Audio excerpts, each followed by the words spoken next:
अस्सलाम वालेकुम। आज मैं आपसे सादुर्रहमान बन के बात करूँगा, ना कि डकी भाई। मैं नहीं चाहता कि कोई ये सोचे कि इस वीडियो का मकसद जो मेरे पे FIR हुई है उसकी कोई जस्टिफिकेशन है। I am simply here to apologise. मेरे किसी भी कंटेंट से अगर आज तक कोई भी नेगेटिवली इम्पैक्ट हुआ है, मैं उस चीज़ के लिए माफ़ी मांगता हूँ। मेरी हमेशा से सिर्फ यही इंटेंशन रही है कि मैं लोगों को एंटरटेन करता रहूँ और कुछ ना कुछ जो है वो मैं नया लाता रहूँ। लेकिन मेरे अनजाने ना अनजाने में अगर मेरे से कोई कंटेंट कभी ऐसा पोस्ट हुआ है जिससे कुछ नेगेटिवली इम्पैक्ट हुआ है, या कोई प्रमोशन ऐसी हुई है जिससे कोई नेगेटिवली इम्पैक्ट हुआ है, मैं उस चीज़ के लिए पूरे कौम से माफ़ी मांगता हूँ। Let the court handle. मैं लीगली इस मैटर को एंड तक देखूँगा। मैं कोर्ट्स के साथ पूरी तरह कोऑपरेट करने को रेडी हूँ और कर रहा हूँ। मैं इदारे के साथ पूरी तरह कोऑपरेट करूँगा और जो भी जज साहब मेरे केस का फ़ैसला लेंगे मैं वो कबूल करूँगा। मेरा और मेरी फैमिली का जो 3.5 माह का एक्सपीरियंस है, मैं सिर्फ वो बताने आया हूँ। 16 अगस्त 2025 को जब मैं सो के उठता हूँ तो मैं बड़ा एक्साइटेड होता हूँ, क्योंकि हमने अपने दोस्त वगैरह मेहमान बुलाए होते हैं। हमने अपने घर में दावत रखी होती है। मेरे सब दोस्त आते हैं, बड़ा इंजॉय करते हैं, हम खाना शाना खाते हैं, गपशप लगाते हैं। मेहमान चले जाते हैं, उसके बाद मैं और रूब पैकिंग में लग जाते हैं, क्योंकि हमें मलेशियन गवर्नमेंट का एक इवेंट है, उधर से इनवाइट आया होता है कि डकी भाई आप आए, हमारे लिए कुछ वीडियोस वगैरह बनाए। पूरे पाकिस्तान से उन्होंने एक मेल और एक फ़ीमेल को चुना है, जिसके अंदर मेल में उन्होंने मुझे चुना है। बाकी कंट्रीज़ से भी उन्होंने एक मेल एक फ़ीमेल इनवाइट किए हुए थे और मैं बड़ा एक्साइटेड था कि पूरे पाकिस्तान के अंदर से उन्होंने एक बंदा चूज़ करना है और उन्होंने मुझे चुना। मैं बड़ा ऑनर फील कर रहा। हमने बड़ी जल्दबाजी में पैकिंग की, क्योंकि मेहमान आए होते हैं, हमें टाइम नहीं मिलता और मुझे नहीं पता था कि जब हम पैकिंग करके अपने घर से निकलेंगे तो मेरी ज़िंदगी का सबसे मुश्किल वक्त शुरू हो जाएगा। मेरे वहमो गुमान में भी नहीं था कि मेरे साथ क्या होने जा रहा है। हम जब पैकिंग करके सामान गाड़ी में रखते हैं, गाड़ी हमारी एयरपोर्ट की तरफ चल पड़ती है। एयरपोर्ट पहुंचते हैं, हम सामान अपना अनलोड करते हैं। रात के 9 बजे के करीब हमारी फ्लाइट होती है। हम काउंटर पे जाते हैं और हमें अपना बोर्डिंग पास मिल जाता है। उसके बाद जहाँ पे इमिग्रेशन होनी होती है, जहाँ पे आपके पासपोर्ट पे एग्जिट स्टैंप लगती है, हम जब वहाँ पे पहुँचते हैं तो वो मेरे से पूछते हैं कि आप पे कोई FIR तो नहीं है। मैंने कहा नहीं। कहता आपका साइबर क्राइम में कोई इशू है क्या? मैंने कहा नहीं। कहते आप हमारे साथ आ जाएं। मैं और अरूब एक दूसरे की तरफ देखते हैं कि ये क्या हो गया। हम किसी को ऑन टाइम ज़्यादा इन्फॉर्म ही नहीं कर पाते हैं। मैंने ज़िया को सिर्फ मैसेज कर दिया है कि ये इस तरह से इशू हो गया है, तो शायद हम फ्लाई ना कर पाएं, तो आप प्लीज़ गाड़ी जो है वो एयरपोर्ट ले आओ और हमें यहाँ से पिक कर लो। हमें लगा कि शायद हमें बस सिर्फ फ्लाई नहीं करने देंगे और हम घर जा सकेंगे। 5-10 मिनट के बाद इमिग्रेशन वाले हमसे हमारे मोबाइल ले लेते हैं, कहते हैं कि इसको एयरप्लेन मोड पर लगा दें और अरूब की तरफ वो इशारा करते हैं कि अगर आप जाना चाह रही हैं मलेशिया तो आप जा सकती हैं। अरूब ने कहा नहीं, अगर साथ मेरे साथ जा रहा है तो मैं चले जाती हूँ, वरना मैं इधर ही ठीक हूँ। शायद ये मेरी गलती ही, मुझे उसको जाने देना चाहिए था, क्योंकि उसके बाद जिस चीज़ से मेरी फैमिली ने गो थ्रू किया है, मैंने यही रिग्रेट किया कि मुझे अरूब को मलेशिया भेज देना चाहिए था। इमिग्रेशन वाले हमें एक रूम में बैठाए थे। मैं और अरूब बस आपस में गपशप लगा रहे होते हैं कि कोई नहीं कल चले जाएंगे, कोई नहीं दोबारा टिकट करा के परसों चले जाएंगे, इवेंट भी 2 दिन के बाद है, कल चले जाएंगे। हम आपस में यही डिस्कस कर रहे थे। बिल्कुल मेरे अंदर इतना सा भी वहम गुमान नहीं था कि असल में इशू क्या है। 1 घंटे के बाद इमिग्रेशन वाले आते हैं, वो कहते हैं कि आ जाए हमारे साथ। एयरपोर्ट के बाहर NCCI की टीम आई होती है, मुझे वो हथकड़ी लगाते हैं, मेरी गाड़ी में बैठा देते हैं। अरूब कहती है कि मैंने भी साथ आना है। मैंने इसको कहा नहीं, तुम घर चली जाओ, मुझे नहीं पता क्या सीन है, मैं हैंडल कर लूँ। वो गाड़ी भी चल पड़ी थी, गाड़ी सीधा चलेगी NCCI ऑफिस गुलबर्ग। इस वक्त यूट्यूबर डकी भाई की गिरफ्तारी का हर तरफ चर्चा है। डकी भाई को लाहौर एयरपोर्ट पर उस वक्त गिरफ्तार किया गया जब अब इन्होंने मुल्क जा रहा था। NCCI लाहौर ने मारूफ यूट्यूबर सादुर्रहमान उर्फ डकी भाई के खिलाफ मुख्तलिफ इल्जाम के तहत मुकदमा दर्ज कर लिया। साइबर क्राइम एजेंसी ने यूट्यूबर साद उर्फ डकी भाई के खिलाफ मुकदमा दर्ज कर लिया है। मशहूर यूट्यूबर डकी भाई कल रात से गिरफ्तार है। पाकिस्तान के सबसे मशहूर यूट्यूबर डकी भाई एक बार फिर बड़ी मुश्किल में फंस गए हैं। मुल्जिम को गुज़श्ता रात लाहौर एयरपोर्ट से गिरफ्तार किया गया था। यूट्यूबर डकी भाई बड़ी मुश्किल में, हुक्म जारी, मदाहों के लिए बुरी खबर। डकी भाई डकी भाई डकी भाई डकी भाई डकी भाई डकी भाई डकी भाई।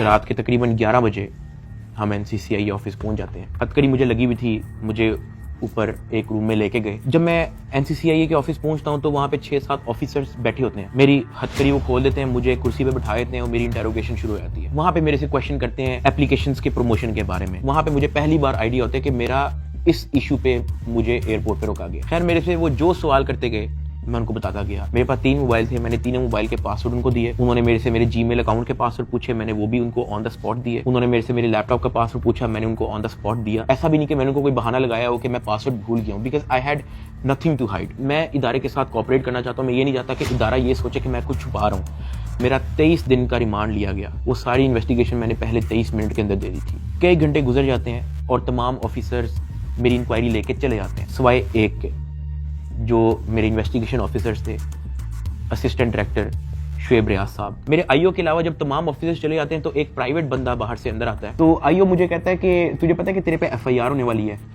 मैंने कहा यार मुझे थोड़ा सा एक्सप्लेन कर दें कि मेरे पे केस क्या है और क्या एफआईआर है और मैंने किया क्या है। तो जो प्राइवेट बंदा जो बाद में आया था ना, वो कहता कि यार तेरे बहुत बड़े मामला आते हैं, तेरा बहुत बड़ा मैटर है, तेरे पीछे ISI है, तेरे पीछे MI है, तेरे पीछे क्या क्या एजेंसी है। कहता तुझे पता ही नहीं है कि तूने क्या किया। तो वो मेरे पे ये इंप्रेशन डाला कि हर इदारा जो है वो मेरे पीछे पड़ गया। साथ ही कहता कि लेकिन अगर आप हमारे साथ कोऑपरेट करेंगे तो हम आपके साथ कोऑपरेट करेंगे। मेरा तो काम ही कोई नहीं है। मैं सुबह उठता हूँ, फैमिली को टाइम दिया, बेगम को टाइम दिया, एक आधे दोस्त को टाइम दिया, जाके व्लॉग वगैरह बना लिया, घर आए, सो गए, दैट्स इट। इसके अलावा मेरी लाइफ में कुछ है ही। मेरे माइंड में 100 सवाल आना शुरू हो गए, लेकिन मेरे पास जवाब किसी का नहीं था। फिर उन्होंने मेरे पे FIR दे दी, मुझे हवालात में बंद कर दिया। मैंने जिंदगी में कभी हवालात नहीं देखी थी। उस रात मैं नहीं सोया, मैं जागता रहा, रोशनी होगी। हवालात में सिर्फ एक ही लड़का था, मैंने उससे भी कोई ज्यादा बातचीत नहीं की। सुबह 10-11 बजे के करीब एक बंदा आया, उन्होंने मुझे हथकड़ी लगाई और मुझे कोर्ट ले गए कि आपको जज साहब के सामने पेश करना है। मेरी फैमिली में से किसी भी बंदे ने आज तक कोई कोर्ट, कोई कचहरी, कोई पुलिस स्टेशन, कोई हवालात, कोई थाने, उनमें से किसी चीज का उनको नहीं था पता। जज साहब ने 2 दिन का रिमांड दे दिया। मुझे तो रिमांड का मतलब ही नहीं था पता। मुझे हथकड़ी लगा के फिर से NCCI ऑफिस ले जाते हैं और मुझे हवालात में बंद कर देते हैं। उससे नेक्स्ट डे की बात है, मेरी इन्वेस्टिगेशन चल रही होती है। Additional director NCCI Sarfaraz Chaudhry साहब वो अचानक कमरे में आते हैं, मेरी तरफ देखते हैं, कहते हैं कि ए मुंडाई। आईओ कहते हैं हाँ जी। कहते हैं इसको लेके आओ मेरे पास। आईओ हथकड़ी पकड़ता है, मेरे हाथ पे लगाता है और कहता चल। मुझे जब हथकड़ी लगा के एडिशनल डायरेक्टर रूम में लेके जाते हैं तो वहां पे 5 ऑफिसर्स बैठे होते हैं। एडिशनल डायरेक्टर सरफराज चौधरी साहब मेरे से पूछते हैं कि तुम कौन से एप्लीकेशन के कंट्री हेड हो। मैंने कहा कि सर मैं किसी एप्लीकेशन का कोई कंट्री हेड नहीं हूँ। वो अपनी कुर्सी से अचानक उठता है, कहता तेरी माँ किधर से आता है पैसा तेरे पास। मैंने कहा सर मैं यूट्यूबर हूँ, मेरे 8 मिलियन सब्सक्राइबर हैं, उधर एडसेंस अभी मैं बात कर ही रहा होता हूँ। कहता है कि तुम मेरे वतन अजीज के बच्चों को खराब कर रहे हो, क्या करता है तुम्हारा बाप। मैंने कहा जी यूनिवर्सिटी के अंदर प्रोफेसर है। तो कहता तुम इतने क्यों हो। मैं चुप रहता हूँ। वो चीख के बोलते, कहता बोल। मैंने कहा जी सर मैं सिर्फ वीडियोस बनाता हूँ, मैं यूट्यूबर हूँ। माँ बहन की गालियां वो देता रहता है। उसने मेरे मुंह पे बहुत जोर का थप्पड़ लगाया। मैं बिल्कुल चुप होकर ऐसे मुंह नीचे करके खड़ा हो गया। तो कहता मुंह ते कर, मुंह ते कर। अभी मैंने मुंह पर किया नहीं था। वो जोर से चीख के कहता मुंह ते कर। अभी मैंने वो मुंह पर किया ही था, उसने मुझे दूसरा थप्पड़ लगाया। मैं वहां पे बड़ा हेल्पलेस फील कर रहा कि यार मेरे से ऐसा क्या हो गया। मैं भी ये सोच ही रहा था, उसने मुझे तीसरा थप्पड़ लगाया। मुझे माँ बहन की गालियां दी जा रहा है। मैं अपना मुंह नीचे करके खड़ा हुआ हूँ तो मेरे थप्पड़ इधर लगता है, फिर वो कहता था मुंह पर कर, फिर मेरा थप्पड़ इधर लगता है। वो मारी गया जब तक उसका दिल नहीं भरा। मैंने तो गिने भी नहीं है कि उसने मुझे थप्पड़ कितने मारे हैं। फिर वो मुझे कहता कि अपनी टांगे बैंड कर। मैंने अपनी टांगे बैंड कर ली। कहता हाथ ऊपर कर। मैंने अपना हाथ ऊपर कर ली। वो घर में एक वीडियो कॉल लगाता है जो एक बच्चा रिसीव करता है जिसकी एस्टिमेटेड तकरीबन एज होगी 7 साल। एक हाथ में सिगरेट होती है। वो उस बच्चे से पूछता है कि डकी भाई को जानते हो। वो बच्चा कहता है जी। वो बैक कैमरा ऑन करता है, मेरे हाथ खड़े होते हैं, टांगे बैंड होती हैं। वो कैमरे से दिखाता है उस बच्चे को कि कौन है ये। कहता है डकी भाई। तो कहता कि तुम इसके प्रोग्राम देखते हो। कहता जी। वो पीछे जो प्राइवेट मुलाजिम खड़ा होता है जो बहुत जोर का पीछे थप्पड़ मारता है। सरफराज चौधरी साहब उस 7 साल के बच्चे को कहते हैं ये देखो इसके साथ क्या हो रहा है, आप देखोगे तुम इसका प्रोग्राम। कहता नहीं, चलो फटाफट इसको गालियां दो। बच्चा कहता है कि सरफराज चौधरी साहब कहते हैं और का बच्चा। सरफराज चौधरी साहब कहते हैं और का बच्चा। थप्पड़ वो मारी जा रहा होता है पीछे। वो वीडियो कॉल पे उस बच्चे को दिखा रहा होता है कि ये तुम इसके प्रोग्राम देखते हो और ये मैं क्या बताऊं यार। खैर मैं तब बड़ा हेल्पलेस होता हूँ। मैं समझ नहीं आती कि मैं क्या करूं और किस तरह इससे निकलूं। मैंने क्या किया ऐसा। खैर वो सरफराज चौधरी कहता है कि इसको ले जाओ, इसकी तरीके से तफ्तीश करो। जबकि मैं डे 1 को आया हूं। मैं सब कुछ, मोबाइल का पासवर्ड, मैंने लैपटॉप के पासवर्ड, मैंने जीमेल के पासवर्ड, मैंने एक चीज नहीं छोड़ी। मुझे आज जितने ऑफिसर्स थे वहां पे, मुझे एक ऑफिसर आके दिखा दे, बता दे कि डकी भाई ने हमें ये चीज नहीं थी दी इसलिए हमने मारा है, वो तफ्तीश के अंदर इस जगह कोऑपरेट नहीं था कर रहा इसलिए हमने मारा है। मुझे एक बंदा आके दिखा दे यार। मेरा 23 दिन का रिमांड लिया मैंने, पहले 23 मिनट के अंदर उनको सब कुछ दिया। मुझे ऊपर ले गए, मेरे से एक बंदा मिलने आया हुआ था, जावा फूड्स, मेरा एक जानने वाला है जिसने हमारे घर में, जब हमारे घर में दावत थी तो उसकी केटरिंग की थी। अब क्योंकि मुझे फ्रेश मार के ऊपर लेके गए थे, मेरी आंखों में आंसू थे, तो वो जब मिलने आया हुआ था वो अचानक अपनी सीट से खड़ा हुआ और उसने मेरी तरफ देखा कि क्या हुआ है। मैंने कहा कि यार मैं इनके साथ पूरी तरह कोऑपरेट कर रहा हूँ, वो फिर भी मुझे मारी जा रहे हैं, मुझे माँ बहन की गालियां दे रहे हैं। तो अगर आपकी यहाँ पे किसी ऑफिसर से बातचीत है, आप उनसे काइंडली रिक्वेस्ट करें कि यार मुझे मारे कम, या मुझे तब मारे जब मैं आपको कुछ छुपा रहा हूँ या आपको कुछ गलत बता रहा हूँ, तब मार लें, लेकिन मुझे मारे कम। वो बड़ा परेशान हुआ, वो बाहर चला गया, कुछ खाने को मेरे लिए लेके आया था, पिज्जा या कोई बर्गर लेके आया था। बाहर जाके मुझे नहीं पता कि उनके जानने वाले थे जुनैद सलीम जो एंकर हैं, उन्होंने कहीं उनको बात बता दी। जुनैद सलीम साहब ने जो है वो अपने पॉडकास्ट के अंदर इसका जिक्र कर दिया कि मेरा एक जानने वाला वहां पे गया तो डक्की भाई इस हालत में था। तो जुनैद सलीम साहब ने जो है वो इस चीज का पॉडकास्ट दे दिया। ज़ेरे हिरासत जब डक्की भाई थे तो कुछ लोग उनसे मिलने गए, तो उन्होंने कहा कि आप पिज़्ज़ा खाएंगे, तो डक्की भाई जवाब में उनके पाँव पड़ गया जो उनसे मिलने आए थे, और बिलक बिलक के रोने लगा और कहने लगा पिज़्ज़ा को छोड़े, उनसे कहे मुझे मारें कम। ये नहीं कहा कि मुझे ना मारें, मगर मुझे मारें कम, बहुत मार रहे हैं। जो फिर मेरे लिए अंदर प्रॉब्लम हुई, मुझे फिर इस बात पे डांट पड़ी कि मैं आगे बात आउट कर रहा हूँ। खैर मैंने फिर डिसाइड किया कि मैंने अब बोलना ही नहीं, मुझे जितना मर्जी मारे, मैंने किसी को नहीं बताना। मुझे हवालात में वापस बंद कर दिया इन्होंने। थप्पड़ किसने मारा था? थप्पड़ वो एहलकारों ने मारा था। थप्पड़ वो एडिशनल डायरेक्टर ने भी मारा था, मैं आपको बताता हूँ जी। डक्की भी आगे बताएगा कि मुझे चपेड़े किसने मारी थी, और वो बेचारा एक बात कहता था कि यार मुझे मारो ना, मैं कॉपरेट तो कर रहा हूँ, मुझे मारो ना। जब इसको पेश करने लगे थे डक्की को, तो भाई वो आपको बताया था कि मैं इसको थप्पड़ मार के लाया हूँ। हाँ, तो वो थप्पड़ मार के लाए, वो मारते थे इसको। अब मैं आपको बताना चलूं कि इस पूरी इन्वेस्टिगेशन के दौरान ये जो असिस्टेंट डायरेक्टर शुएब रियाज जो मेरा इन्वेस्टिगेशन ऑफिसर था, उनका जो फ्रंटमैन था, उसको सिर्फ इस काम के लिए रखा हुआ था कि वो मेरे से पैसों की डिमांड करे। उसने तब मेरे से पूछा कि यार तू बेवकूफ है। मैंने कहा क्या हुआ है? कहता यार तेरे पीछे आने वाला कोई नहीं। मैंने कहा यार मेरी फैमिली कभी इन चक्करों में पड़ी नहीं है। तो कहता नहीं तू बेवकूफ है, तुझे समझ नहीं आ रही कि मैं क्या कह रहा हूँ, तुझे अपना मसला नहीं हल करना। मैंने कहा नहीं मुझे नहीं समझ आ रही आप क्या कह रहे हैं। कहता कि तेरा कोई दोस्त पीछे आने वाला, कोई तेरा भाई, कोई तेरा आउट ऑफ कंट्री कोई दोस्त रहता हो, कोई तेरे पीछे आने वाला नहीं। मैंने कहा कि मेरी तो बातचीत ही नहीं है किसी से, तो मैं किसको क्या कहूँ। तो कहता कि ये जो तेरा आईओ है ना, सारी गेम इसके हाथ में, इसने जो लिखना है तेरे साथ वही होना है, तो तू अगर इसके साथ ताउन करेगा तो तेरा मसला हल हो जाएगा। मैंने कहा मैं समझा नहीं आपकी बात। कहता कि भाई लगता है तुझे सारा पैसा कब्र में लेके जाना है, पैसे आप फिर कमा लोगे, आप अपना मसला हल करो। मैंने कहा मैं इन चक्करों में कभी भी नहीं पड़ा, मुझे नहीं पता कि क्या पैसे कितने लगते हैं, क्या होता है, मुझे नहीं पता, आप मुझे बताओ आप क्या ना क्या चाह रहे हो। कहता कि तेरा जो मसला है ना वो 7-8 के अंदर हल हो जाएगा। पहले मुझे लगा कि कोई 7-8 लाख की बात कर रहा है, कि कोई 7-8 लाख के अंदर मेरा मसला हल हो जाएगा। मैंने कहा 7-8 लाख? कहता नहीं तू लाखों में ही रही। मैंने कहा 7-8 करोड़?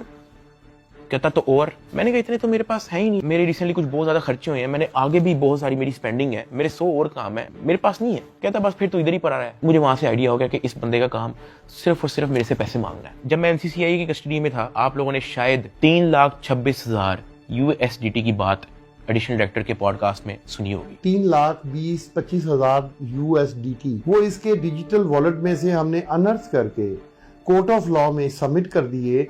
हमने इसके डिजिटल वॉलेट में से वो अपने वॉलेट में जो सरकार का होता है उसमें अनर्थ करके प्रॉपर उसको फर्द मकबूजगी बनाकर कर दिया। ये बहुत बड़ी अचीवमेंट है। उन्होंने दर्जनों पॉडकास्ट देके ये बताया कि 3,26,000 USDT जो है वो हमने इससे बरामद कर लिए हैं। अब मैं आपको उसकी असल स्टोरी बताता हूँ कि वो क्या है। हवाला से मुझे इन्वेस्टिगेशन के लिए लेके जाते हैं कोई शाम के 7 बजे के करीब। आइयो मुझे कहता है कि अपना बाइनेंस का अकाउंट खोल। मैं अकाउंट खोल देता हूँ। मेरे अकाउंट के अंदर कुछ ट्रेड चल रही होती है जो मेरी सारी लॉस पे गई होती है, क्योंकि उस दौरान बिटकॉइन नीचे गया हुआ था। वो सारी ट्रेड मेरी लॉस में क्लोज करता है, मेरी फ्यूचर्स की ट्रेड सारी लॉस में क्लोज करता है, मेरा पर्सनल नुकसान करता है। सारे टोकन जो मेरे पास डॉज, बिटकॉइन, इथेरियम, मेरे पास दर्जनों टोकन और पड़े हुए थे, वो सारे क्लोज करके उसको USDT में खुद कन्वर्ट करता है और वो कहता है कि ये USDT ट्रांसफर कर। मैंने कहा सर इसकी क्या वजह है, आपने मेरा पर्सनल लॉस भी कर दिया है।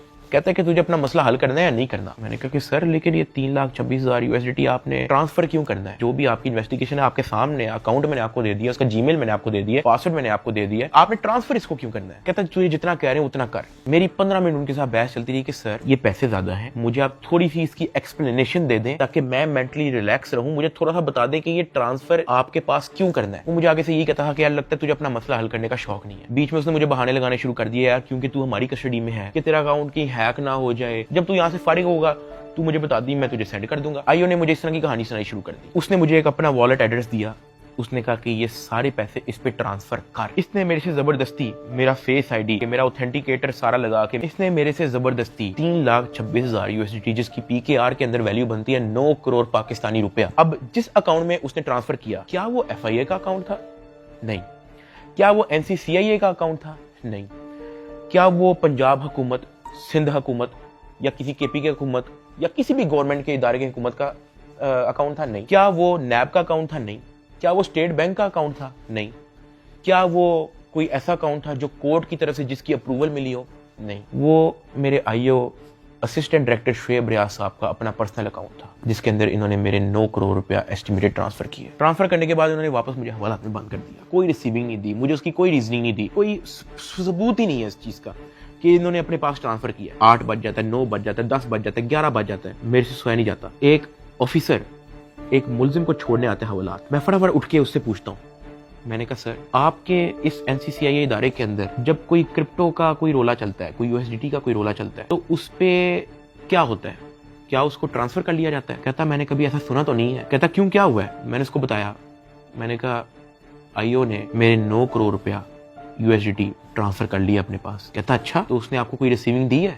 मैंने कहा नहीं। कहता ऐसा होता तो नहीं है वैसे, लेकिन अगर आप कहते हो तो मैं किसी से पूछ लूं? मैंने कहा जी पूछ ले, मैं बड़ा टेंशन में हुआ। उस पूरी रात मैं नहीं सोया। अगले दिन सुबह के कोई 10-11 बजे के करीब एक बंदा आता है, मुझे लेके जाता है ऊपर ऑफिस में, मुझे इतनी जोर का वो थप्पड़ लगाता है, मेरे ख्याल से मेरे पूरे 3 महीने के अंदर सबसे ज्यादा जोर का थप्पड़ वो वाला थप्पड़ था जिसकी मैं अभी बात कर रहा हूँ। क्योंकि वो मुझे बता के नहीं लगाया जाता, वो मेरे पीछे से लगाया जाता है, मेरे सर पे इतना बड़ा उस बंदे का हाथ होता है, मुझे इतनी जोर का थप्पड़ लगाते हैं, मेरे यहाँ से मेरे ज़हन का मवाद, अंतरियां सारी मेरी आंखों से बाहर निकलने को करी। मैं इवन एक पॉइंट पे मेरा विजन ब्लरी हो गया, मेरा विजन काला हो गया, मैं बेहोश होने वाला, इतनी जोर का वो थप्पड़ था। उसने कहा कि हर चीज बतानी जरूरी होती है। मैंने कहा कि सर मेरे 9 करोड़ रुपया आप ट्रांसफर कर लो, मुझे उसकी कोई रीजनिंग ना दो, मुझे उसकी कोई रिसीविंग ना दो, मैं अपना मुंह कैसे बंद रख लूं? इतनी सी बात में मुझे फिर से एक और थप्पड़ लगाया। मुझे IO के पास ले गया। IO कहता कि यार तुझे अपना मसला हल करने का शौक नहीं है। एडिशनल साहब बहुत नाराज है। मैंने कहा सर आपने 9 करोड़ रुपया मेरा ले लिया है, अभी मैं बात कर ही रहा था तो उसने इशारा किया कि इसको बंद कर दो। अब मुझे बंद कर दिया वापस हवालात में। कुछ टाइम के बाद जब मुझे फिर से इन्वेस्टिगेशन के लिए लेके गए तो ये जो मेरी 9 करोड़ रुपया जो इन्होंने ट्रांसफर किया था 3,26,000 USDT, ये बात पूरे डिपार्टमेंट के अंदर फैल चुकी थी। हर प्राइवेट मुलाजिम को पता था, हर ऑफिसर को पता था, हर IO को पता था, डिपार्टमेंट में हर एक बंदे को पता लग गया था कि ये इतनी बड़ी अमाउंट जो है वो शुएब रियाज IO के अकाउंट में ट्रांसफर हुई है। IO ने सोचा इसने बात आउट कर दी है, सबको पता लग गया है। इन्होंने फटाफट क्या किया, उसकी रिकवरी डाल के कोर्ट में पेश कर दिया कि ये देखो हमने ये पैसे बरामद किए हैं इससे, जबकि उन्होंने बरामद की इंटेंशन से वो ट्रांसफर अपने पास नहीं किए थे। इनकी ये इंटेंशन थी कि पैसा हम अपने पास ट्रांसफर कर लेते हैं, फिर इसमें से कोई इसको 20-30% वापस देके इससे डील करेंगे, ये इनकी शुरू की इंटेंशन थी। लेकिन मैंने डिपार्टमेंट में बात आउट कर दी, मैंने मार खा ली इसके बदले। मैंने कहा मुझे मारो जितना मारना है। डिपार्टमेंट में बात आउट कर दी, ये लोग घबरा गए, इन्होंने फटाफट कोर्ट में रिकवरी डाल दी, जिसकी वजह से मजबूरन एडिशनल डायरेक्टर सरफराज चौधरी साहब को दर्जनों पॉडकास्ट मजीद देने पड़े कि 3,26,000 हमने इस बंदे से बरामद कर लिया है, जबकि वो बरामदी की नीयत से ट्रांसफर नहीं किया गया। हाँ वो तो मैंने डिपार्टमेंट में बात आउट कर दी, तो फिर आपको स्टोरी बनानी पड़ी इसकी। 3,20,25,000 USDT कोर्ट ऑफ लॉ में सबमिट कर दिए। जब मुझे इन्वेस्टिगेशन के लिए फिर से लेके गए तो वहां पे एक और बंदा आया था अपने काम से, मैं आप लोगों को उसका नाम तो नहीं बता सकता, लेकिन हम लोग उसका नाम रख लेते हैं बिग ब्रदर। ये बिग ब्रदर जो है आपने वीडियो के एंड तक याद रखना है। वो अपने किसी काम से आया था, उसने मुझे देखा, उसने मेरे से पूछा कि यार डक्की तेरे पे केस क्या है? मैंने कहा एप्लीकेशन प्रमोशन का केस है। तो कहता कि तेरा मैटर कहाँ तक पहुंचा है? मैंने कहा कि मैं तो पूरी तरह ताउन कर रहा हूँ, मैं तो सब कुछ इनको दे चुका हूँ, मुझे नहीं पता कि इनको अब मेरे से और क्या चाहिए, लेकिन मैं तो पूरी तरह इनके साथ कोऑपरेट कर रहा हूँ। तो कहता अच्छा। उसने सर हिलाया और कहता कि क्या ये लोग तेरे से कोई पैसे भी मांग रहे हैं? अब क्योंकि मैं उस बंदे को पहली बार मिला हूं, मैं नहीं जानता कि वो कौन है, मैंने उसको कहा कि नहीं मेरे से कोई पैसे नहीं मांग रहा। उसने ऐसे सर हिलाया, कहता अच्छा चल ठीक है, अच्छा लगा तेरे से मिलके। वो अपने कामों में लग गया। खैर मेरी इन्वेस्टिगेशन के बाद उन्होंने फिर से मुझे जेल में हवालात में बंद कर दिया। इन्होंने अपनी पूरी कोशिश की कि हम इससे पैसे लें, हम इससे पैसे का पूछें। जब इनको आइडिया हुआ कि मैं इनको किसी भी तरह से एंटरटेन नहीं कर रहा, इन्होंने बहाने से मेरी फैमिली को बुला लिया। अरूब और मेरी अम्मा, उनको ये कह के बुलाया गया कि मेरी उनके साथ मुलाकात है। मुझे जब हवालात से ऊपर लेके गए तो अरूब बैठी हुई थी और उसकी इंटेरोगेशन हो रही थी। उसका मोबाइल जो है वो इन्वेस्टिगेशन ऑफिसर के हाथ में था। तो मैंने इन्वेस्टिगेशन ऑफिसर शुएब रियाज साहब से पूछा कि ये आपने इनका मोबाइल क्यों लिया? तो कहता कि इन पे भी FIR होगी। तो अरूब घबरा गई। उसने कहा मेरे पे FIR क्यों होगी? उसने कहा कि आपने तो हमें साथ से मिलने के लिए बुलाया है, मुझे और मामा को के साथ से मुलाकात हो जाएगी। तो कहता कि नहीं, FIR हो ना हो, ये जो आपके शोहर की FIR है इसी में बड़ी जगह है, हम आपको इसी में नामजद करेंगे। अरूब घबरा गई। मैंने अरूब की तरफ देखा, मैंने अरूब की तरफ इशारा किया कि मैंने कहा बस बिल्कुल चुप होके बैठ जाओ, बस ये वक्त गुजारो, बस इस वक्त हम कुछ नहीं कर सकते। खैर वो अरूब से कुछ क्वेश्चन उन्होंने पूछने शुरू कर दिए। मैंने यही कोशिश की कि मैं जल्दी से जल्दी अरूब को वापस भेज दूं घर। उसका मोबाइल वापस मिले ना मिले डजंट मैटर, वो घर जाए। आईओ ने अरूब का मोबाइल रख लिया। मैंने अरूब को कहा कि अब तुम घर जाओ और तुमने वापस नहीं आना। जब अरूब घर गई है तो उसने जब वकीलों से डिस्कस किया तो वकीलों ने कहा कोई बात नहीं, हम प्री अरेस्ट बेल करवा लेंगे। तो अरूब ने कहा ओके। अगले दिन उन्होंने जाके प्री अरेस्ट बेल करवा ली।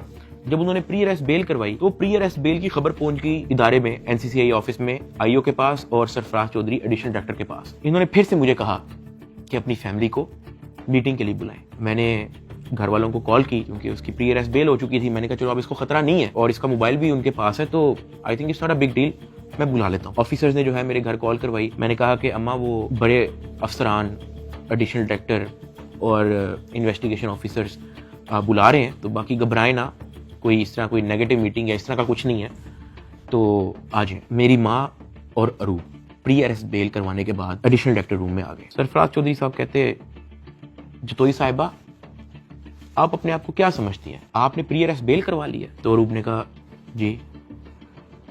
तो कहता अच्छा करवाएं, जो आपने करना करें। 5 रुपए का एक नया सफा आता है, हम एक नई FIR लिखेंगे और आपको पकड़ लेंगे। अरूब मेरी तरफ देख रही है कि ये क्या है, ये किस तरह की मीटिंग है। मेरी माँ परेशान, लाल उनके चेहरे हो गए थे सबके। एडिशनल डायरेक्टर सरफराज चौधरी साहब ने फिर अपना मोबाइल खोला, वहाँ व्हाट्सएप खोला, उन्होंने ऊपर लिखा जज, और ऐसे मेरी माँ को और मेरी वाइफ को लिस्ट दिखाई ऐसे स्क्रॉल करके कि ये देखो मेरा इस जज से भी ताल्लुक है, मेरा इन जज से भी ताल्लुक है, मेरा इस जज से भी ताल्लुक है, क्या कर लेंगे आप? जब वो इस तरह जजेस की लिस्ट दिखा रहा था तो उसने बड़े ऊंचे अल्फाज में बोला कि यहाँ पे जज भी मैं हूँ, यहाँ पे वकील भी मैं हूँ, यहाँ पे सब कुछ मैं हूँ, जितनी आपने प्री अरेस्ट बेल करवानी है करवाएं, नया पर्चे में हम पकड़ लेंगे। हमारे पास कुछ कहने को नहीं था।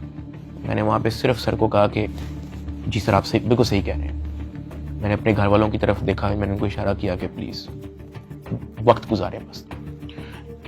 मेरे घर वालों के चेहरे लाल हो गए हैं, मतलब बिल्कुल आप कह लो कि उनके पास कुछ कहने को नहीं थे। दे वर शेकिंग। वो बातें करता गया, हम लोग घबरा गए थे। हमने बस वेट किया कि यार ये कब हमें फाड़े करेगा। जब उसने कहा ठीक है आप जा सकते हैं, मैं, अरूब और मेरी माँ जब उस एडिशनल डायरेक्टर रूम से बाहर निकले, मेरी माँ की आंखों में आंसू थे, अरूब की आंखों में आंसू थे। मैंने कहा कि यार मुझे बहाने से कहते हैं कि आप लोगों को बुला लो, फिर ये इस तरह की हरकतें करते हैं, डराने धमकाने वाली, ब्लैकमेलिंग, थ्रेट्स। मैंने कहा ये सिर्फ और सिर्फ इनका पैसे मांगने का तरीका है ताकि हम डर जाएं, इनको कुछ पैसे दे दें और हमारी जान छोड़ेंगे। तो ये इस तरीके से मुझे, मेरी फैमिली को ज़हनी अजियत देते रहे हैं, ब्लैकमेल करते रहे हैं। अरूब का राइट बनता है कि वो प्री अरेस्ट बेल करवा के आए। आपने अपनी इन्वेस्टिगेशन करनी है, करें। उसने तो अपना मोबाइल भी दे दिया, आप जब बुला रहे हो वो आ रही है, फिर भी आप उसको थ्रेट कर रहे हो कि जी आपने प्री अरेस्ट बेल करवा लिया, कोई बात नहीं, 5 रुपए का नया सफा आएगा, हम आपको फिर अरेस्ट कर लेंगे। और ये सब इनका तौर तरीका था कि हम लोग किसी तरह टूट जाए और ये जितने पैसे मांगे हम लोग फौरी इनको दे दें। इस दौरान आईओ और उसका जो फ्रंट मैन है,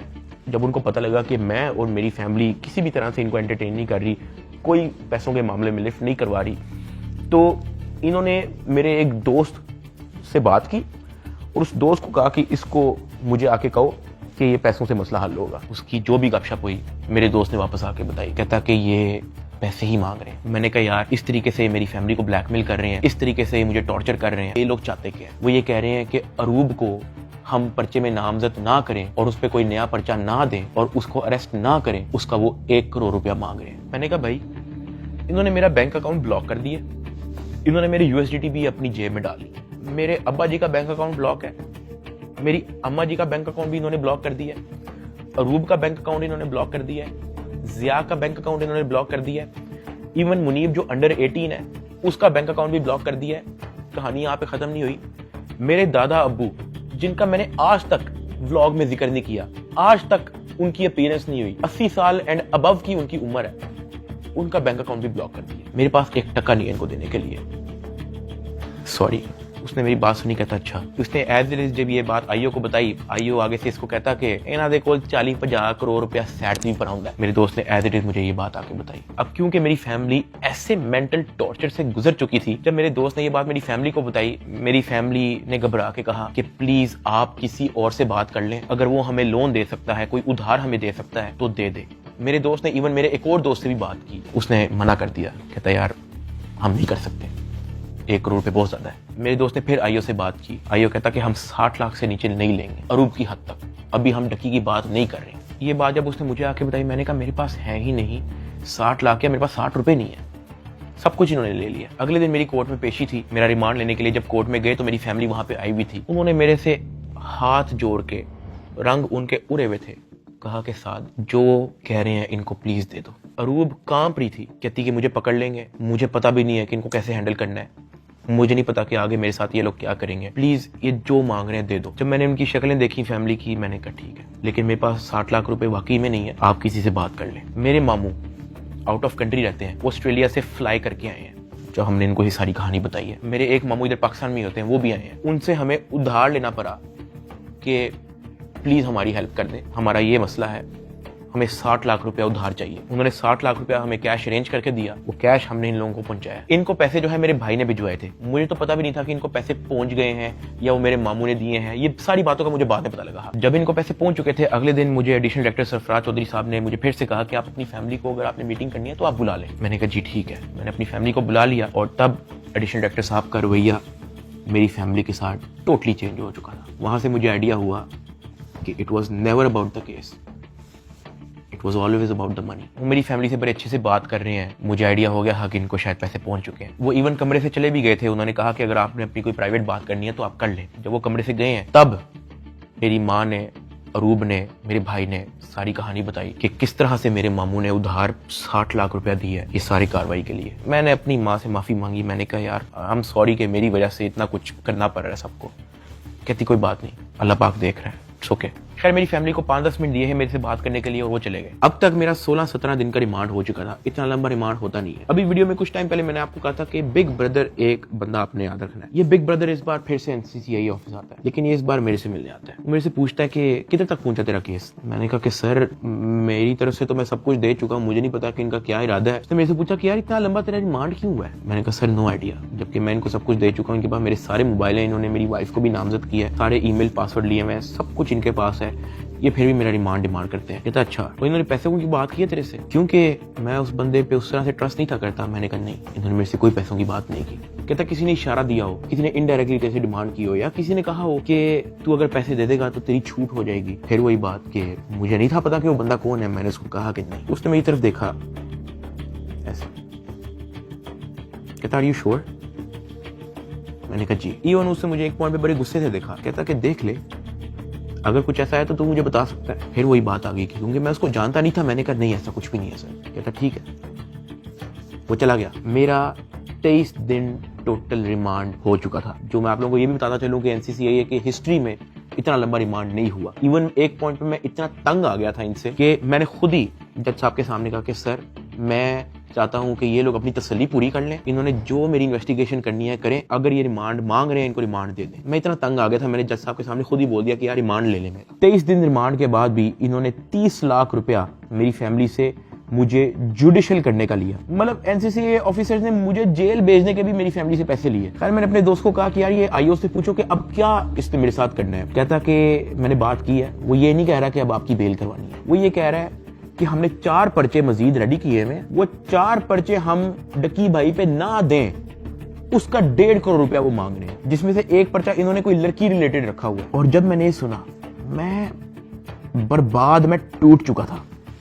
मैंने अपने दोस्त को कहा तू इनको ब्लॉक कर दे बस, और तू जा, इनको को 4 पर्चे देने, 400 दें, मैंने अब 1 टका नहीं देना इनको। इस तरह तो इनको आदत लग जाएगी। फिर ये कहेंगे कि जी अब हम डकी भाई को फायर ना मारने का 5 करोड़ रुपया लेंगे, घर की बत्ती बंद कर देंगे, घर में अगर आप चाहते हो कि बत्ती आए उसका 50 लाख रुपए निकालो, पानी बंद कर देंगे फिर कहेंगे घर में पानी आए उसका 40 लाख रुपए निकालो। ये तो इन हरकतों पे आ जाएंगे फिर। हाँ, अगर आप मेरी एक आधा फैमिली का अकाउंट छोड़ देते तो मैं आपको पैसे कहीं से तो दे, एटलीस्ट हमारी फैमिली जो है मकरूज तो ना होती। इतना मोटा मेरा चलान पेश किया, मुझे एक ऑफिसर उस चलान के अंदर एक सफे की एक लाइन का एक लफ्ज दिखा दे कि मेरे उसमें बाप का क्या रोल है, क्योंकि आप लोगों ने उनका अकाउंट बंद किया ना, उनका क्या रोल है मुझे उस सफे के अंदर दिखाएं। उस चलान के अंदर मेरी माँ का क्या रोल है वो मुझे दिखाएं। उस चलान के अंदर मेरे दादा अब्बू का क्या रोल है, मेरे किसी और फैमिली मेंबर का क्या रोल है मुझे दिखाएं। आपने उनको मकरूज कर दिया, कर्जे ले लेके अब उनको एनसीसीआईए के ऑफिसर के पेट भरने हैं, उनको डिप्रेशन में डाल दिया ये कह के कि पता नहीं उनके पीछे ISI-MI लगी है। मेरे फादर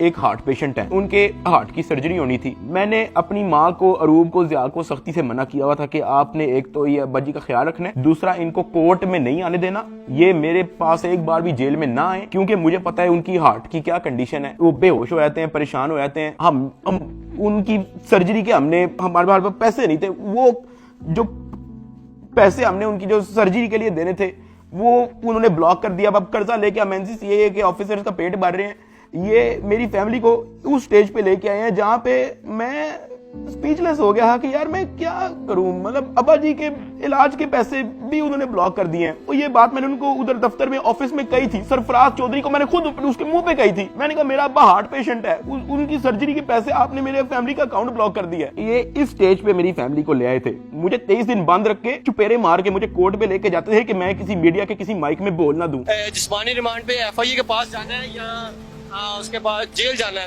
तो क्या तो बोलने कोई मसला नहीं है। आज डक्की भाई आप यूट्यूबर्स को क्या पैगाम देना चाहेंगे? कुछ बात नहीं करेंगे?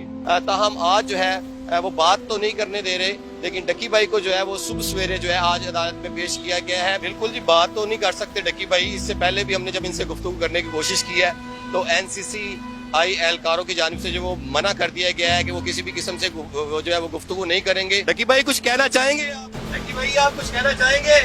भाई कुछ तो बोलिए। इन्होंने तो मना नहीं किया आपको, आप लॉयर्स ने मना किया कि भाई सारी तो आपने तहकीकात के बारे में आपने ताउन किया, उसके बावजूद क्यों ही कहा जा रहा है?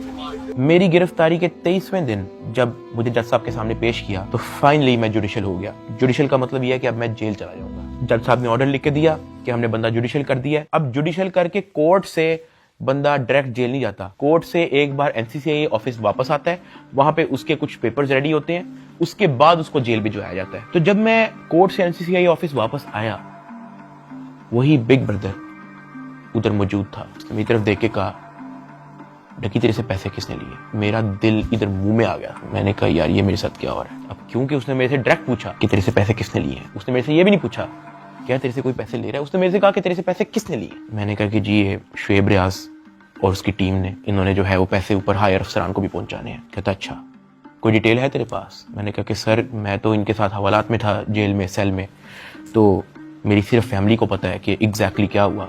फैमिली 5-10 मिनट के लिए मेरे से मिली थी, लेकिन उन्होंने मुझे बहुत छोटा छोटा मोटा मोटा बताया, ज्यादा डिटेल का मुझे नहीं पता। तो फिर उसने पूछा कि कितने पैसे लिए हैं। मैंने कहा जी 60 लाख रुपए लिए। वो भी मेरी वाइफ को नामजद करने का कह रहे थे कि जो मेरी बीवी को अरेस्ट कर लेंगे, अगर आप चाहते हैं कि हम आपकी वाइफ को अरेस्ट ना करें तो ये 60 लाख रुपया पहुंचाएं। तो वो हमें 60 लाख रुपया उसका हमने दिया। उसने कहा ठीक है तू जेल जा, लेकिन उससे पहले कहीं से कॉल करवा और अपनी फैमिली को कह कि तेरा एक दोस्त मिलने आ रहा है, उससे मिलने। मैंने कहा ठीक है। मैंने कहीं से मोबाइल अरेंज किया, मैंने फटाफट मामा को कॉल की, मुझे सिर्फ मामा का नंबर याद था। मैंने उनको कहा कि मेरा एक दोस्त आएगा, उससे मिलने। बिग ब्रदर वहां से चला गया। 5-10 मिनट के बाद मुझे भी पुलिस के डाले में बिठाया और मुझे जेल ले गए। डक्की भाई को जो है तकरीबन 22 रोजा जिस्मानी रिमांड के बाद जब अदालत में पेश किया गया तो अदालत ने गुज़श्ता रोज जो है डक्की भाई को जुडिशल रिमांड पर जो है वो जेल भेज दिया। देख सकते हैं कि डक्की भाई को जो है वो जेल मुंतकिल किया जा रहा है। 9 सितंबर 2025 को मुझे जेल भेज दिया जाता है। मैंने अपनी ज़िंदगी में वहमो गुमान में भी नहीं सोचा होना कि मेरी ज़िंदगी में ये दिन भी आएगा। जब मैं जेल जाता हूँ सबसे पहले तो मेरी चेकिंग होती है, बालों के अंदर, अंडर आर्म्स, आपकी नाक के अंदर भी देखते हैं, वो आपके कान के अंदर, आपके मुंह के अंदर, आपके लिप्स ऊपर करके आपकी ज़ुबान निकाल के। चेकिंग होने के बाद मुझे लेके जाया जाता है मेरे सेल की तरफ, जिसको जेल की ज़ुबान में चक्की कहते हैं। जेल के सेल का साइज़ आप ऐसा समझो कि कुछ 6 से 7 टाइलें हैं ना, उतना साइज़ होगा। उसका, या फिर एक किंग साइज मैट्रेस अगर एक अंदर पड़ा हो तो वहाँ पे और मजीद जगह नहीं है। ये जेल के सेल का साइज होता है। कॉर्नर पे जो है वॉशरूम लगा होता है जो कवर्ड नहीं होता, उसके आगे एक छोटी सी दीवार लगी होती है, यानी कि अगर आप खड़े हुए हो तो बाहर से देखने वाला बंदा आपको नंगा देखेगा, लेकिन अगर आप वॉशरूम करने के लिए बैठे हो तो आपके चेस्ट से ऊपर जो है आप विजिबल होगे, नीचे आप कवर्ड होगे। इस हद तक बस दीवार होती है वहाँ पे।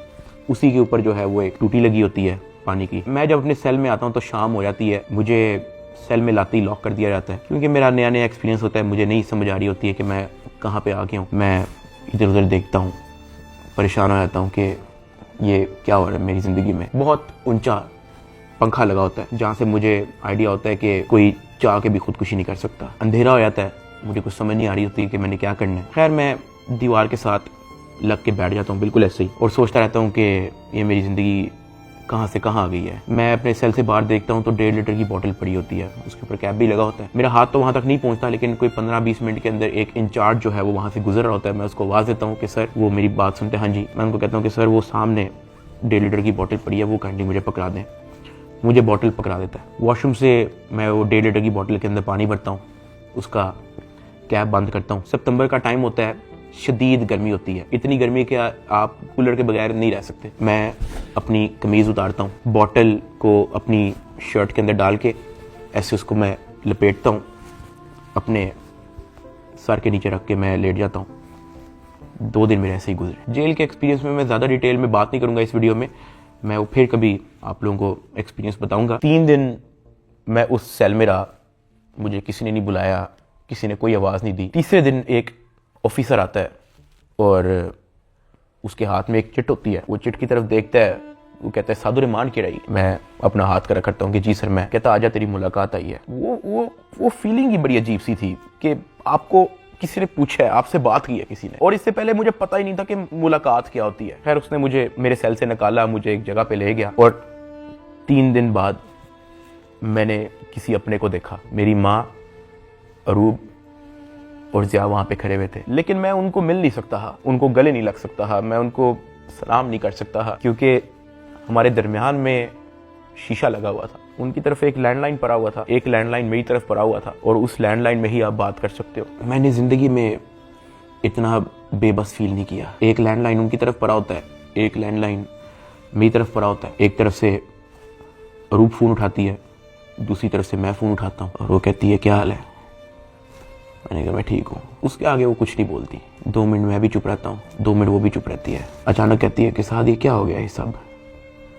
मैंने कहा रूप मुझे नहीं पता, मुझे नहीं पता, मेरे पास किसी चीज़ का जवाब नहीं है। ऐसे ही हमारी बात हो रही थी, अचानक ज़िया अरूब को कहता कि मैंने बात करनी है साद से। मैंने कहा हाँ करवाओ। ज़िया अरूब से फ़ोन ले लेता है। वो कहता है कि यार साद आपका एक दोस्त आया था। मैंने कहा हाँ। कहता है यार वो तो सारी डिटेल हमसे मांग रहा था और उसको सब कुछ पता है, तो आप उस पर ट्रस्ट करते हो। मैंने कहा ज़िया देखो मैं उसको नहीं जानता हूँ पर्सनली, लेकिन फॉर सम रीज़न उसको पता था। मैंने उसको नहीं बताया, उसने मेरे से खुद कहा कि तेरे से पैसे किसने लिए, और उसने मुझे कहा था कि मुझे डिटेल चाहिए। तो ज़िया कहता कि हाँ वो हमारे पास आया था, एक कागज़ पे सारा मेरा वो लिख के गया है कि कहाँ कहाँ पे कैसे कैसे पैसे पहुँचाए, किसने दिए, किस बैंक से निकलवाए, वो सारा नोट डाउन करके गया है। मैंने कहा कि देखो ज़िया इस वक्त ना हमें नहीं पता कि हमने किस पे ट्रस्ट करना है, किस पे नहीं करना। हमने जिसको भी अप्रोच किया है सब ने मदद करने से इनकार कर दिया। जिन्होंने कोशिश की है वो भी कोई मसला कोई बेहतरी की तरफ नहीं आया। मेरे पास कोई ऑप्शन नहीं है, सुन लेते हैं हम एक बार इस बंदे की बात। ज़िया ने कहा ठीक है। जब ज़िया ने मुझे ये बात बोली तो मुझे आइडिया हो गया कि वही जिनका नाम हमने अभी बिग ब्रदर रखा था वो मेरी फैमिली से मुलाकात कर चुका है। खैर ज़िया से बात होने के बाद ज़िया ने फ़ोन मामा को दे दिया।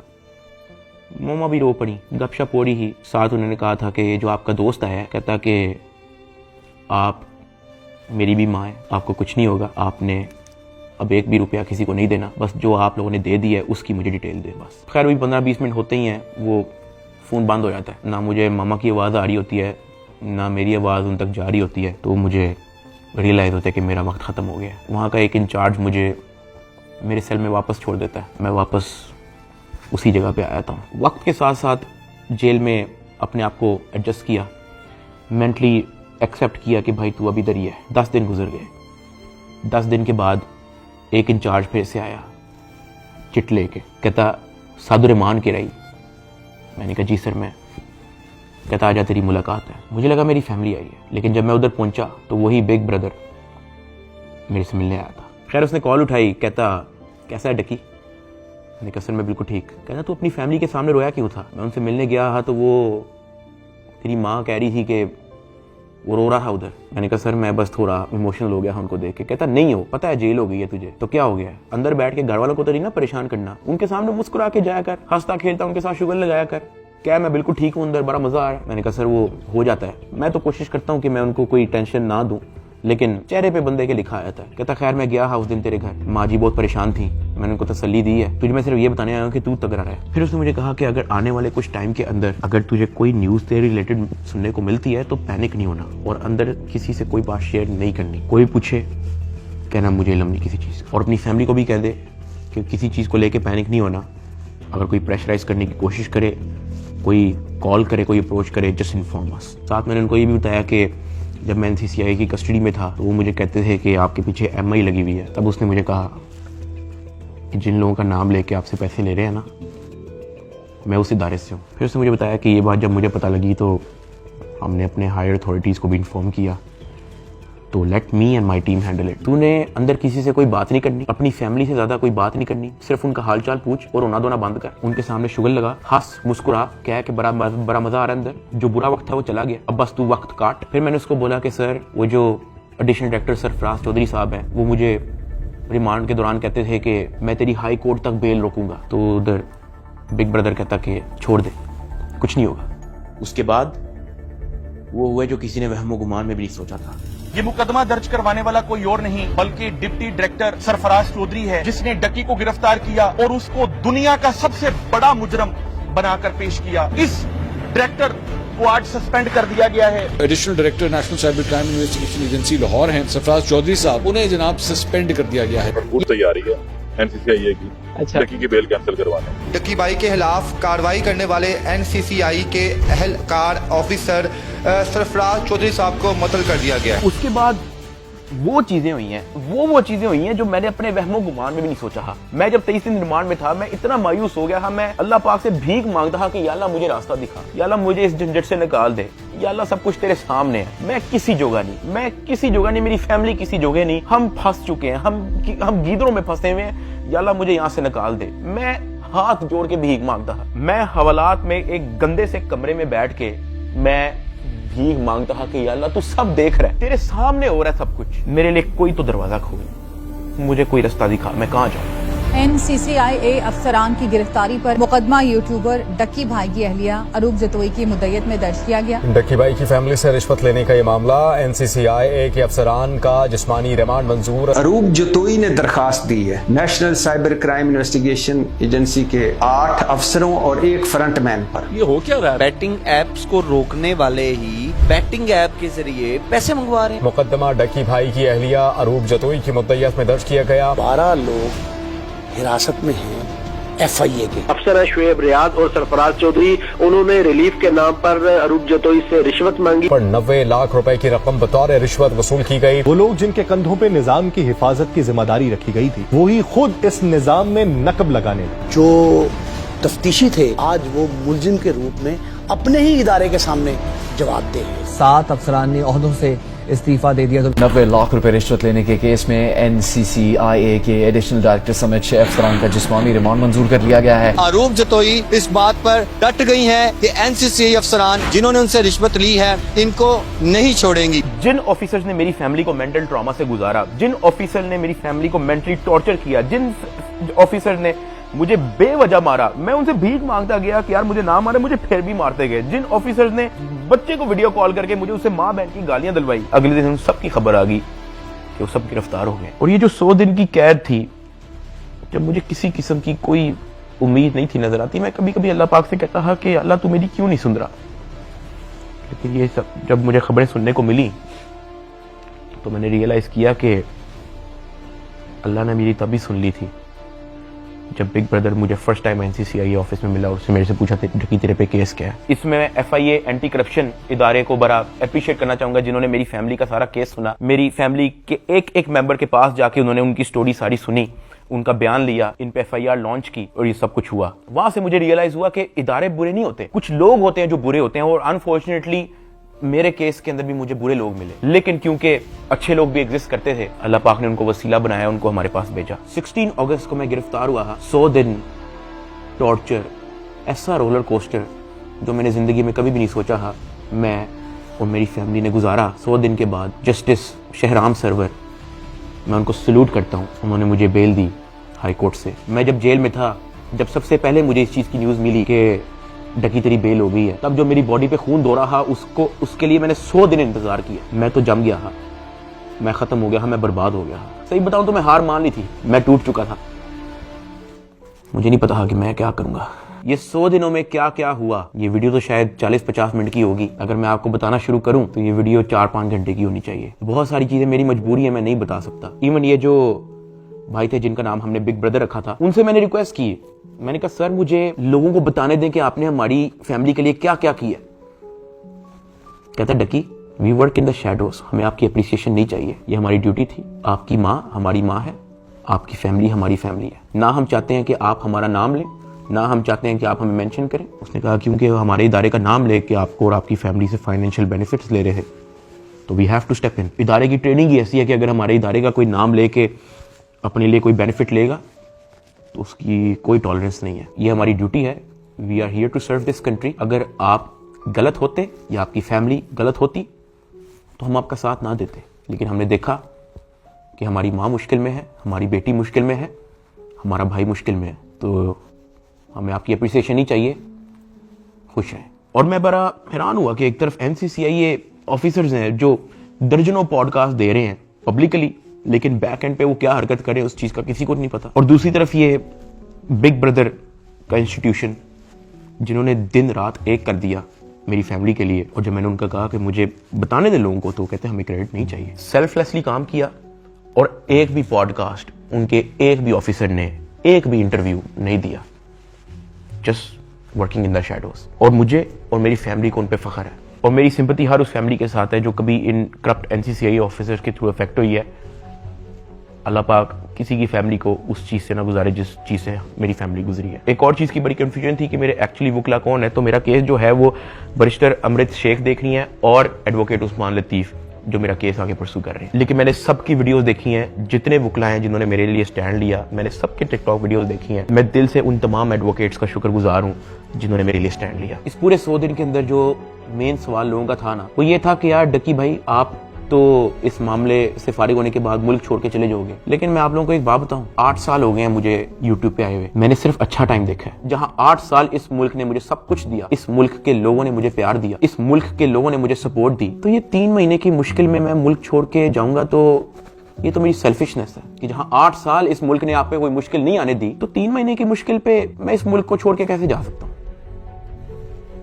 मैं इधर ही हूं, मैं कहीं नहीं जा रहा। पाकिस्तान ने ही मुझे सब कुछ दिया है, पाकिस्तान में ही मैं रहूंगा। यहाँ पे मैं वीडियो को एंड कर रहा हूँ। इस पूरे 100 दिन के अंदर मैंने बहुत कुछ सीखा। कोई भी आके पीछे नहीं आता आपकी फैमिली के अलावा। मेरी माँ कोर्ट के धक्के खाती रही है, उनका क्या काम है कोर्ट में? उन्होंने कौन सा वहाँ पे कोई बयान देना है या कोई स्टेटमेंट देनी है, या वो कौन सी वकील है जो उनका कोर्ट में कोई काम है? वो सिर्फ वहाँ पे इसलिए आती ही कि मुझे कुछ 30-40 सेकंड के लिए अपने बेटे की झलक देखने को मिल जाए, मैं बस देख लूँ कि यार मेरा बेटा ठीक है। सिर्फ इसलिए आती रही है, एक दिन भी उन्होंने मिस नहीं किया। आज के दौर में जहाँ वफादारी तो मजाक बन के रह गई है, अरूब मेरे साथ एंड तक खड़ी रही। उसको डराया गया, धमकाया गया, ब्लैकमेल किया गया। इवन एक पॉइंट में मैंने उसको ये भी कहा था कि जब तक ये मैटर हल नहीं होता तुम आउट ऑफ कंट्री चले जाओ। वो तब भी मेरे साथ खड़ी रही। मैं जेल में था और मेरे लिए मर्दों से लड़ती रही है। और सही बताऊं तो कोई भी नहीं करता ऐसा।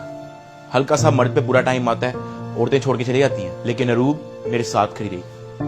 मैं एहसान कभी भी नहीं भूलूंगा। ज़िया अपने सारे काम छोड़ के, अपना यूनिवर्सिटी छोड़ के, अपनी सारी स्टडीज छोड़ के, अपना यूट्यूब चैनल छोड़ के मेरे साथ खड़ा रहा, मेरे साथ एफर्ट उसने एंड तक रखी। मेरे अब्बा जी हार्ट पेशेंट, उनको मैंने मना किया हुआ कि आपने बाहर नहीं निकलना, उनके बैंक अकाउंट बंद है, उधार पे हैं। मेरे लिए डेली मैसेज भेजते हैं अम्मा के थ्रू कि हमारी दुआएं सदा आपके साथ हैं, आपने घबराना नहीं है। मैंने सिर्फ ये रियलाइज किया कि आपकी फैमिली के अलावा कुछ मैटर नहीं करता इस दुनिया में।